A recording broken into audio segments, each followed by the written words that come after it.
Okay, just to get, as we usually do on a Thursday, to get a little bit of a general overview of where we're at the Rambam. Today we're starting chapter 11, and that fits into the Rambam at large. So there's 14 volumes. We're in volume number 3, which is Sefer Zmanim, the Book of Times, everything related to specific times of the year.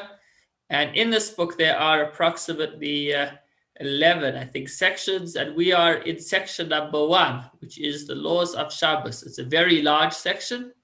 It's got 30 chapters, which is a lot for one subject of the Rambam. I don't know which other subjects have so many chapters as much as Shabbos. And today we are up to chapter 11. Now, over the last 3 days, we've been going through all of the 39 malachas. There's a lot to learn about Shabbos, but part of Shabbos are a list of specific labors that are not to be done on Shabbos. 2 days ago in chapter 8, we spoke about field work, and then continued to chapter 9 to speak about baking and making materials. Chapter 10, we continue to speak more about making materials, nuts, building. And today, this is the section that we're going to deal with. These 8 malachas. We'll work our way through them in the, I think, approximately 17 halachas of today's Rambam. So that is where we are at. We are almost finished the 39 malachas. Tomorrow, we will be finishing all but one. And the last, the 39th, carrying, is actually, there's a fortune of halachas relating to carrying, which is interesting because most of us many don't even think of it today with an Erev. But a very large section of Jewish literature is dedicated specifically to carrying. There are, in the Rambam alone, he has no less than 8 chapters just dedicated to the laws of carrying. So that's coming up over the next week or so. We'll be learning all about carrying. But for today, let's focus on Malachos 29 to 36.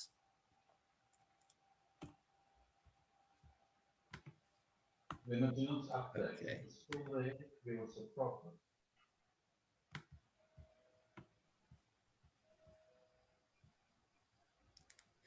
So the first of today's malachas is slaughtering, shechting. So it's not only shechting or slaughtering; it's any form of killing, and we'll see as the Rambam runs through that. Hasheichet chayav, v'lo sheichet bilvad, ela kol haneitel neshama. So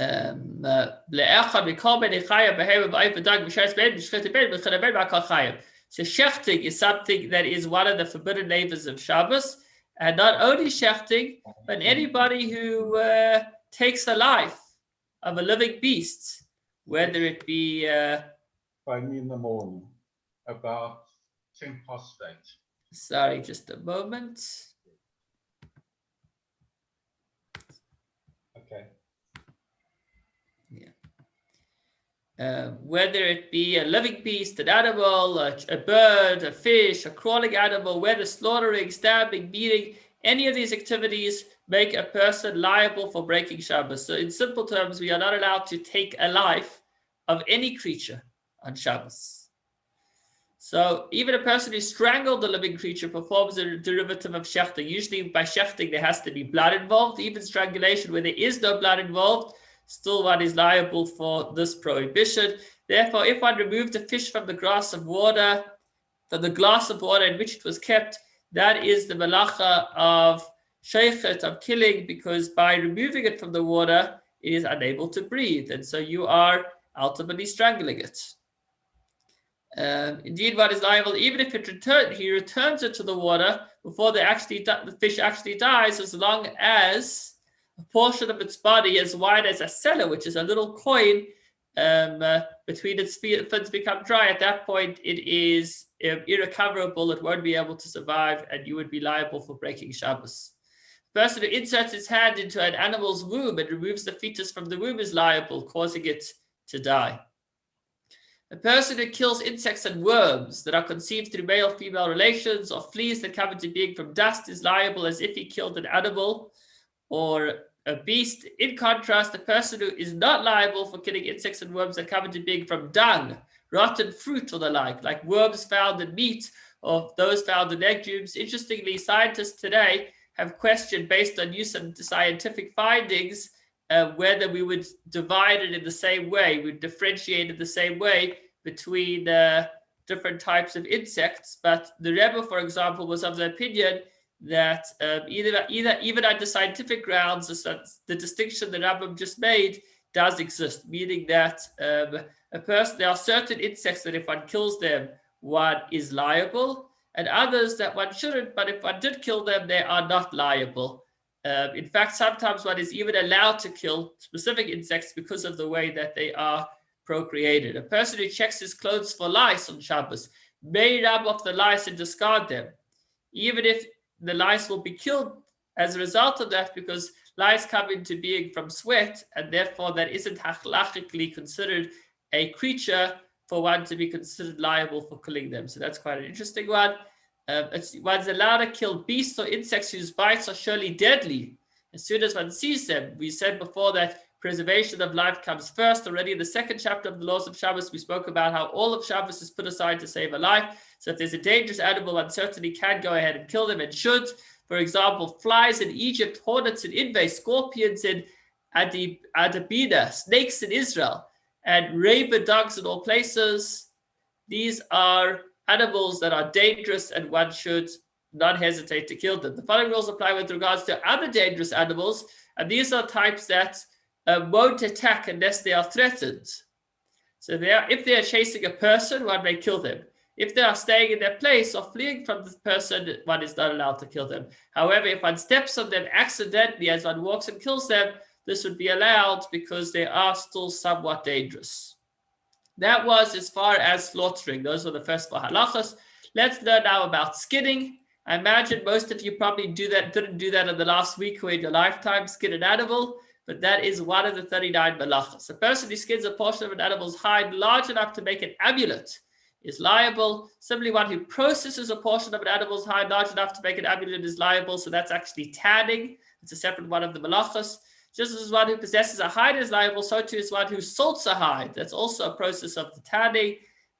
For salting is one of the methods of processing. Prohibitions associated with forbidden labors of processing do not apply with regards to foodstuffs. So this is specifically hides, but if you were to take food and make the food nice and smooth and yummy, then you wouldn't be worried about working the food. This concept of tanning is uniquely to skins, not to food. Somebody who smooths a portion of an animal's hide large enough to make it an amulet is liable. So that's the next malacha, which is to make it soft and smooth. What is meant by smoothing? Removing the hair or the wool from the hide after the animal's death so that the surface of the hide will be smooth. Now, although we don't work with hides, similarly today you wouldn't be allowed to take beeswax, for example, or wax and smoothen it out on Shabbos. That would be a derivative of this malacha of smoothing. Now, here's an interesting one. If you are involved in the skinning business, then you'll know that the hide of the animal can actually be subdivided into 2 thinner materials.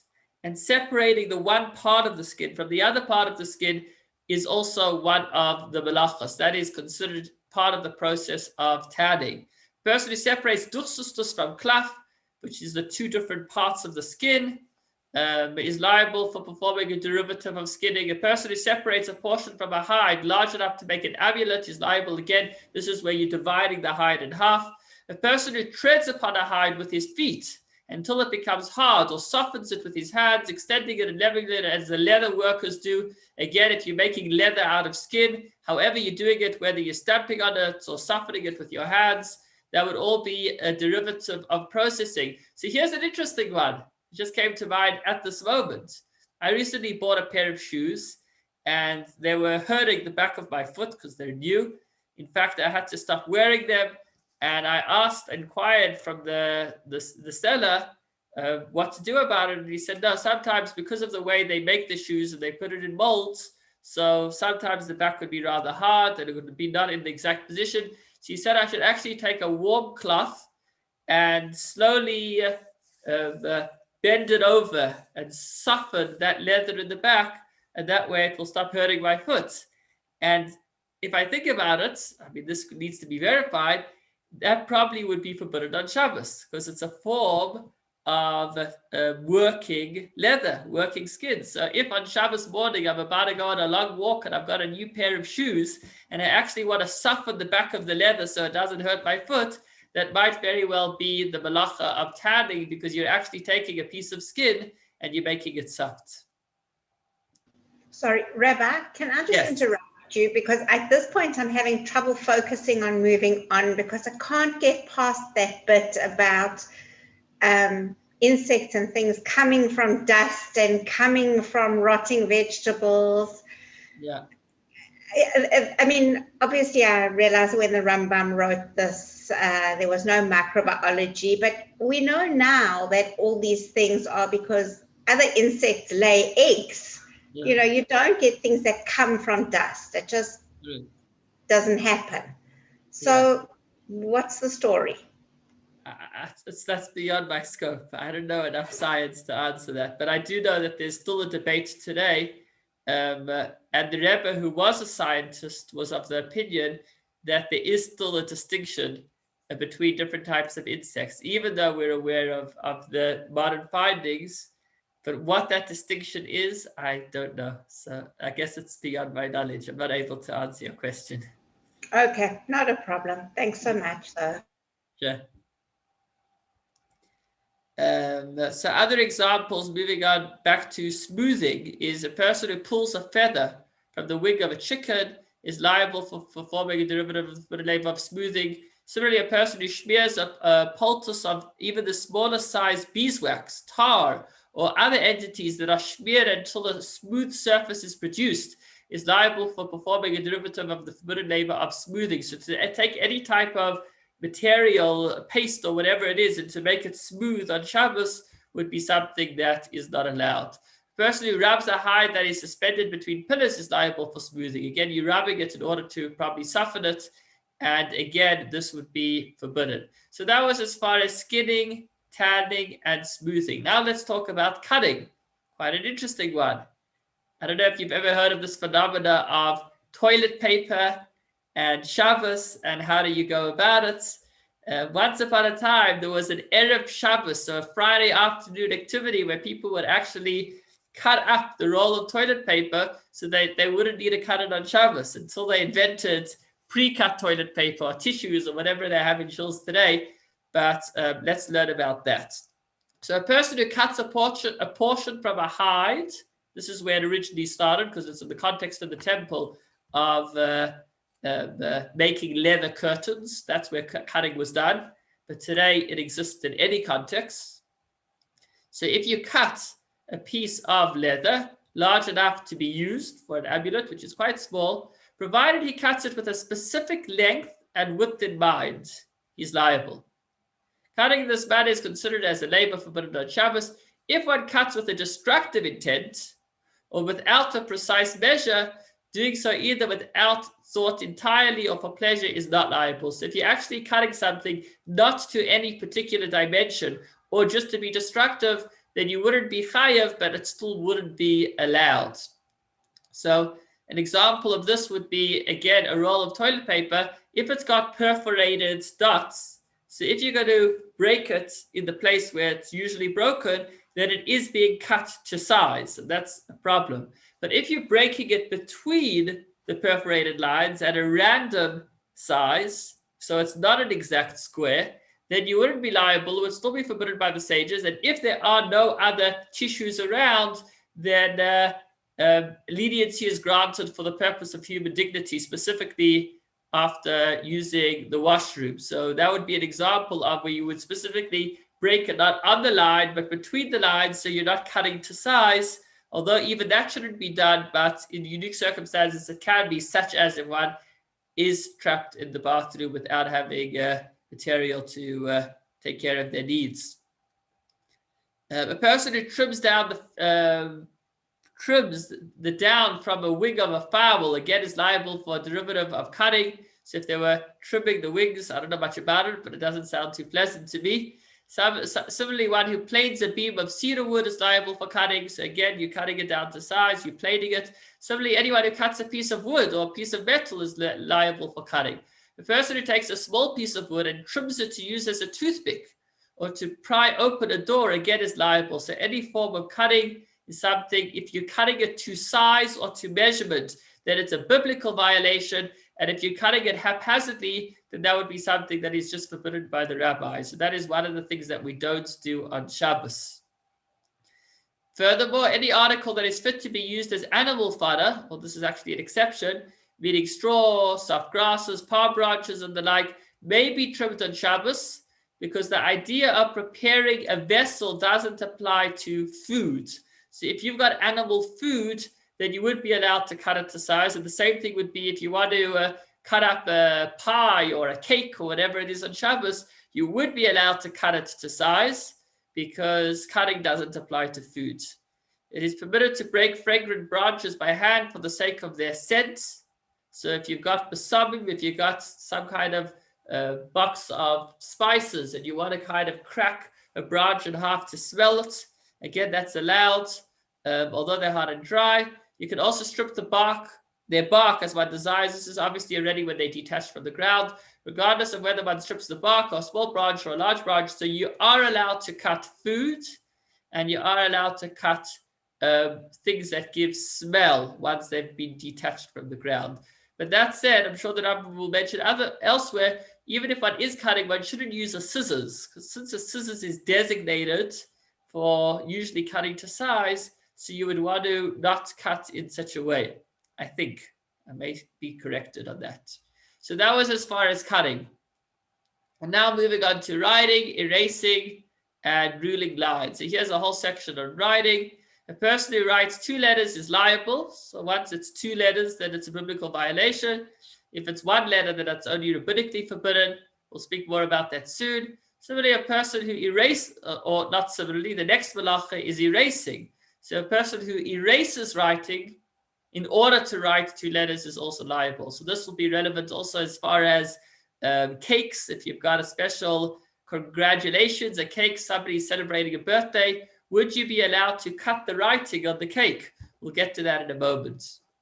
But we're saying that biblically speaking, writing is only if it's at least 2 letters, and erasing is only erasing in a constructive way, meaning that you're rubbing out to have space to write 2 letters. But the rabbis, as a fence, said that any form of writing or erasing is also forbidden. A person who writes 1 large letter, the size of 2 ordinary letters is not liable. So although you're actually spending more time writing and you're using more ink, since it's 1 letter, then you wouldn't have to bring an offering in the times of the temple. You're not liable. In contrast, the person who erases 1 large letter in a place where 2 letters can be written is liable. So if you've got 1 big letter and you rub it out, since you've now made space for 2 letters, that is what constitutes erasing.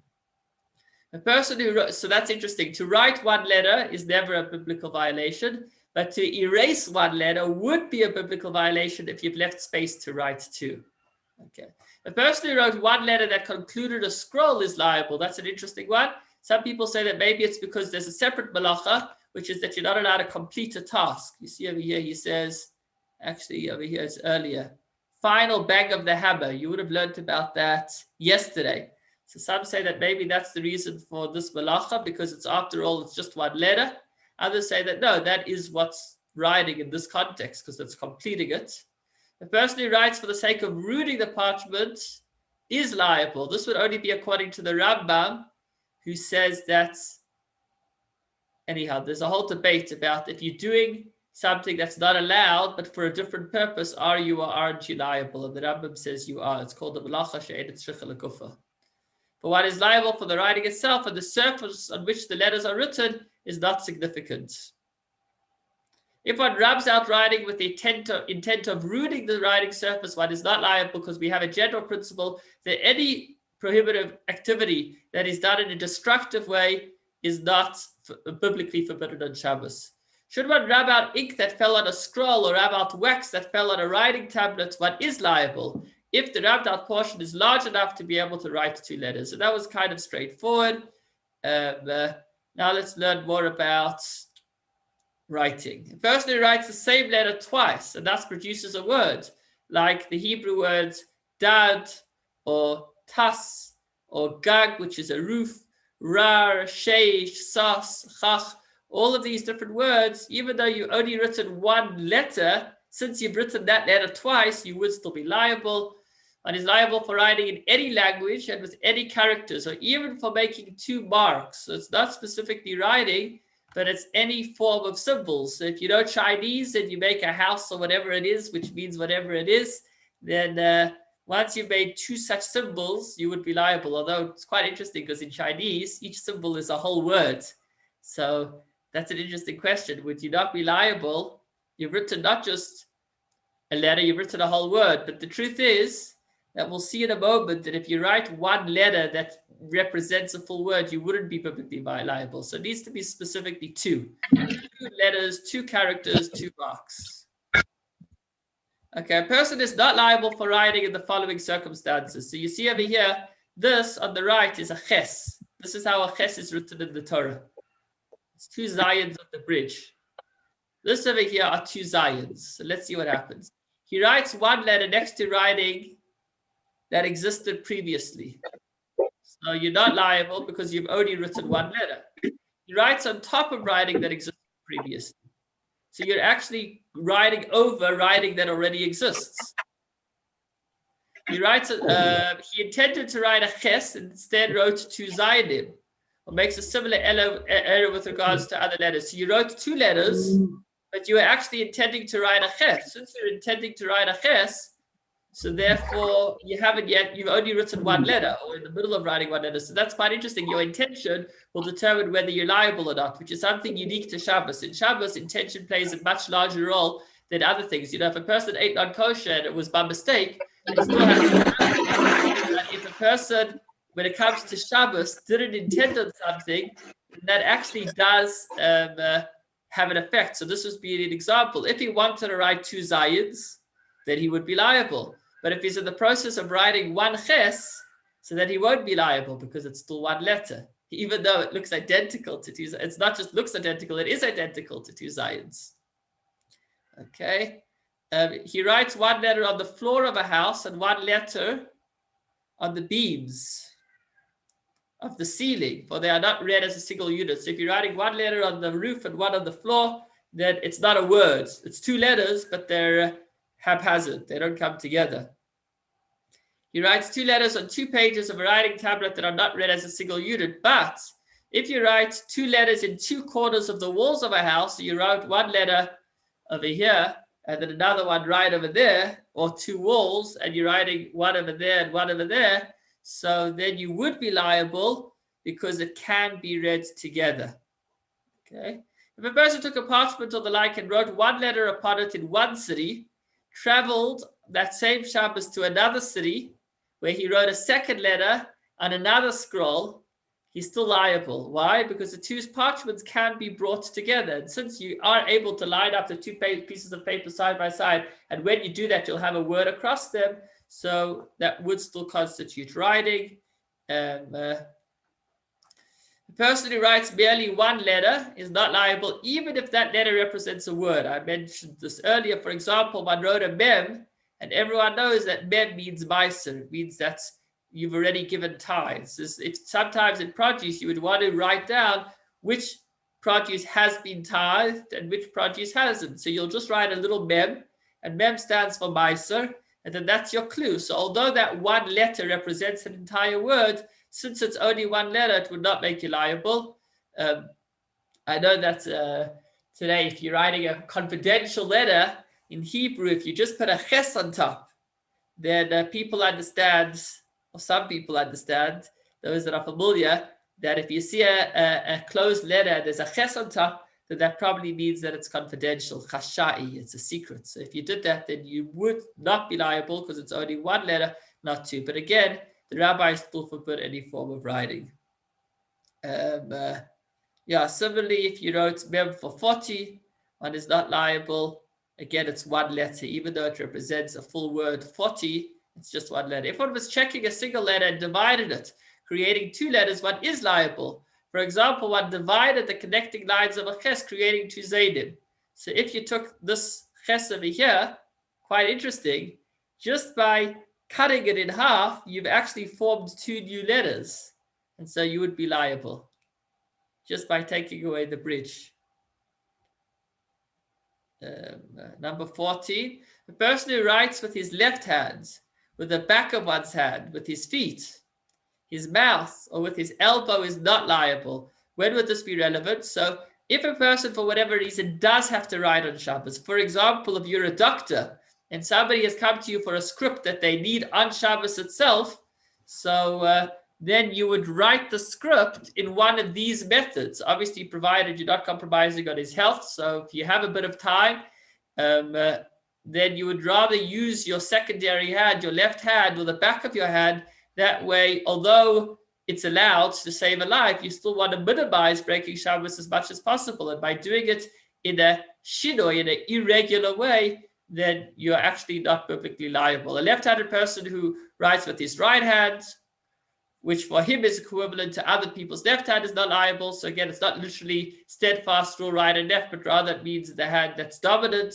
The secondary hand you wouldn't be liable writing with. But if the person is ambidextrous, then he would be liable for writing with both hands. If he's a lefty, then he's liable for writing with the left hand.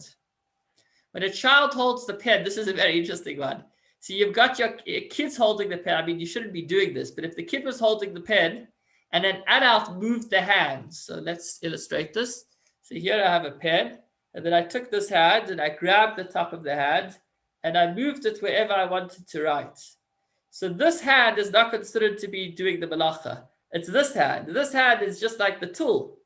So if this hand is an adult and he's holding the child's hand, although the child's hand is the one that has the pen, the child's hand is just like a tool. So the adult's hand on top would be the one doing the malacha. Vice versa, if the adult is holding the pen and a child moves his hand, then there wouldn't be a malacha because the one that's doing an activity is not the one holding the pen, but the one that's actually moving the pen or the hand in whichever direction that it goes.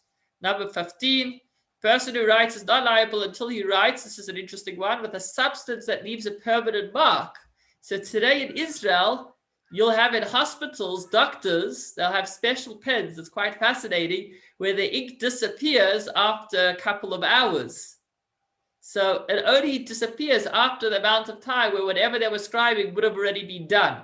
So let's say you're a doctor and then you need to quickly write a script so that it gets picked up from the pharmacy on Shabbos, then you would use this pen, which let's say erases after 6 hours. The person goes straight to the pharmacy. The pharmacist sees what he needs. He has a script. He fills it in. And then a few hours later, it disappears. As a result of that, the doctor actually did not do any malacha. So that's quite an interesting one. So it has to be permanent, like ink, black tint, vermilion, gun vitriol, not that I know what these things are, and the like. So it both needs to be ink that is permanent and in a place that it will last.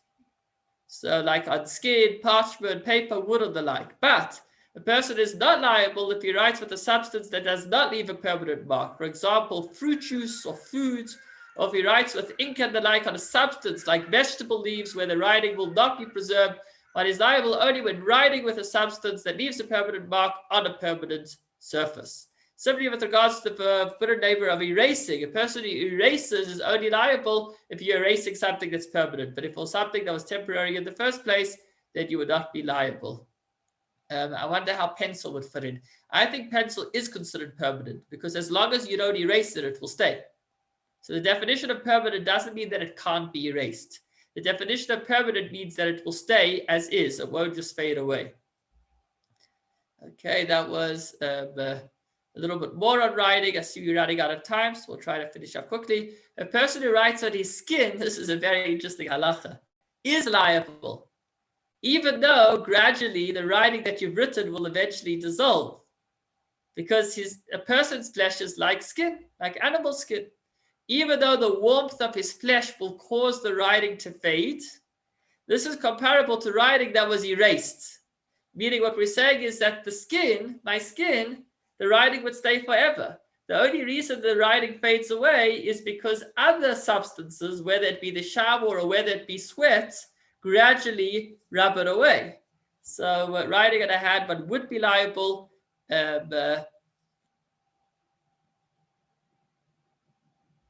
In contrast, the person who engraves the forms of letters into his skin is not liable. So if you actually scratch the letters in your skin, so that just itself won't last because the skin will just heal. It's not a separate substance that's taking it away.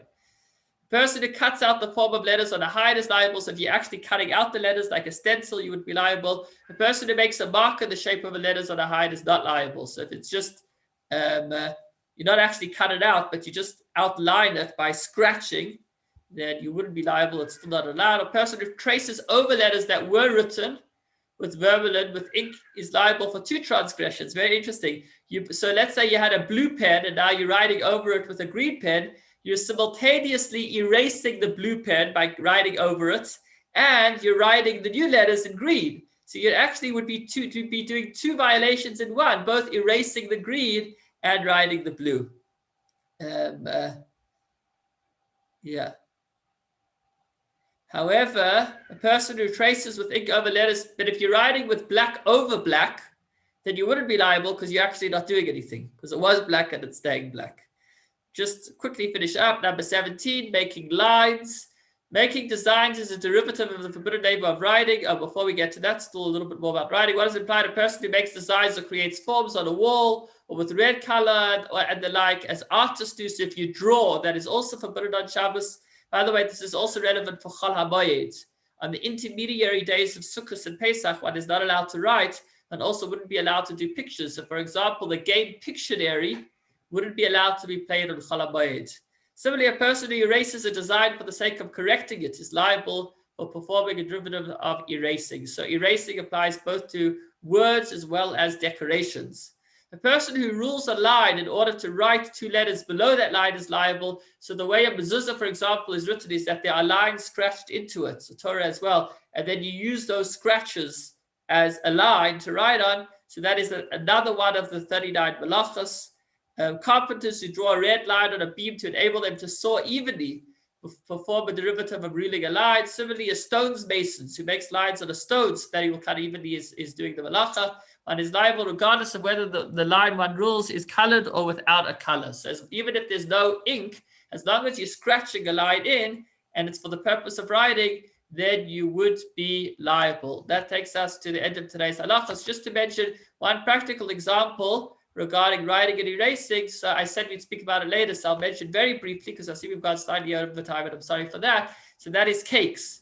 So although the writing on cakes is temporary, so biblically speaking, if you cut through a cake that has words on it, you won't be violating because it's not permanent and it's food. But the rabbis still don't allow this. They made a fence. They said don't erase anything. So actually the way to do it is the caterers or whoever designs these things will know. Often what they'll do is they'll write the birthday message on a slab of icing, and then you could just remove that slab and then cut the rest of the cake. Another interesting example is if you have biscuits. Often biscuits have words written in them. So again, what you shouldn't really bite into that biscuit because you're cutting the words. So what you would do is, some say don't eat them. Others say if you put the whole thing in your mouth in one shot, then you're not actively erasing it. Rather, it just happens afterwards. Thanks so much for joining us, and stay tuned tomorrow for the final malachas of lighting a fire, putting out a fire, and have a wonderful evening. And